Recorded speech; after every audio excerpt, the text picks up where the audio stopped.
With last week's tradition of the speakers dumping their speeches and starting all over in the morning, I decided this morning to do the same with mine. No way, no how.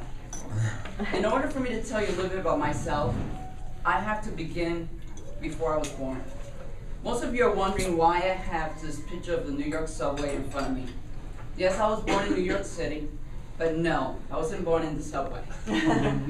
The only reason I'm standing in front of you today is because of one act of kindness on a cold day on the subway.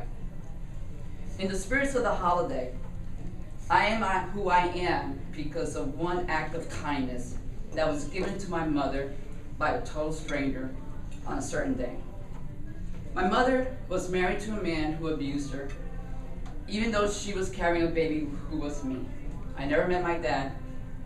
And one day she finally told herself, I've had enough, and I need to leave. My mother didn't have a lot of money, no one in New York City, no family, so she decided to leave them. She took the subway, because at that time the subway was only a quarter, and you could ride for hours. She didn't know where to go, so she rode and rode and rode and cried her eyes out in this cold train.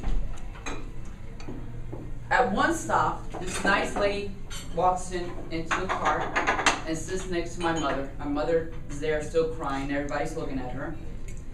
And the lady, who's from Puerto Rico, says, ¿Qué te pasa, señorita? What is wrong with you, miss? ¿Cómo te puedo ayudar? How can I help you? My mother looks at this lady and says, I don't have nowhere to go.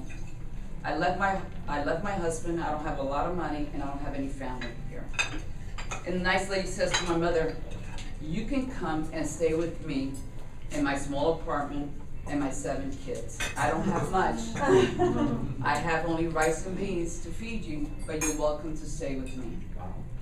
My mother looks at this stranger who she'd never met before, and my mother, of course, accepted her generosity offer. Now we go down a few months. A few months later, I came into this world. My mother was still living with that nice lady, and her name was Justina Rios.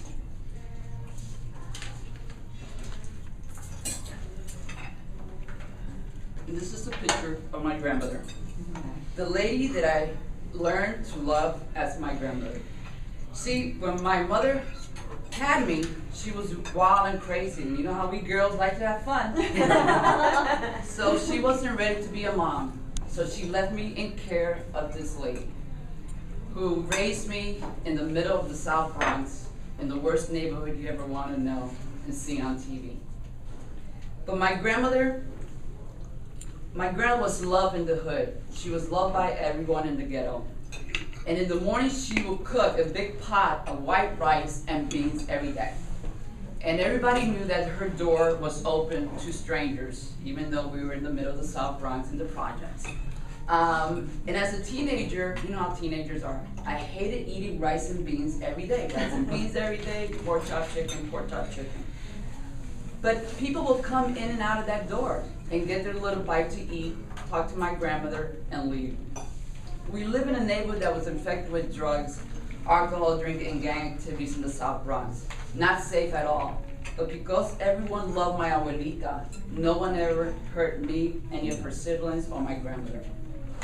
She was right. She taught me, my grandma throughout these years taught me the importance of getting a good education, of working hard, and most important, helping others.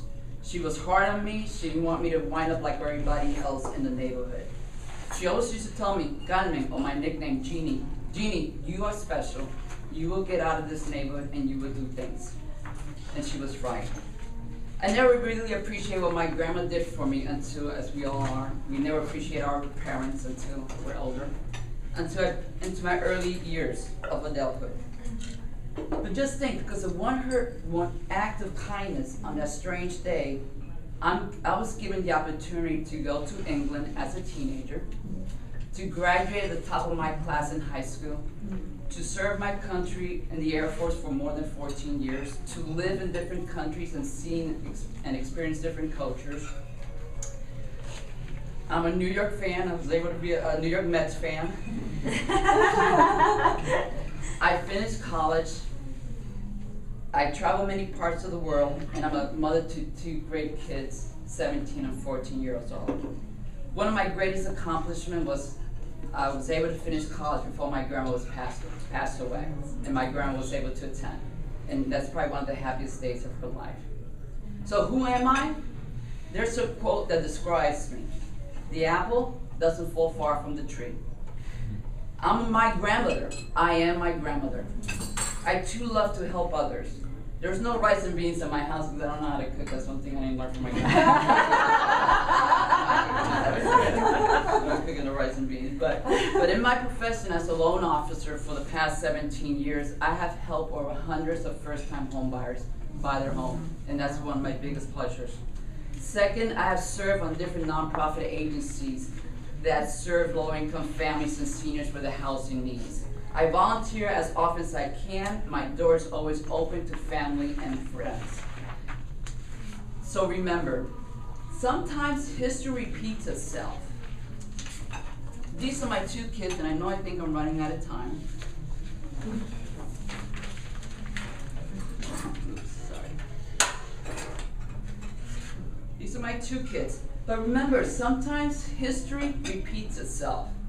Well, about 16 and a half years ago, I too had an angel. The angel introduced to my son, Rodriquez. But his story will be told at a later date. So remember, during this wonderful holiday, be someone's angel.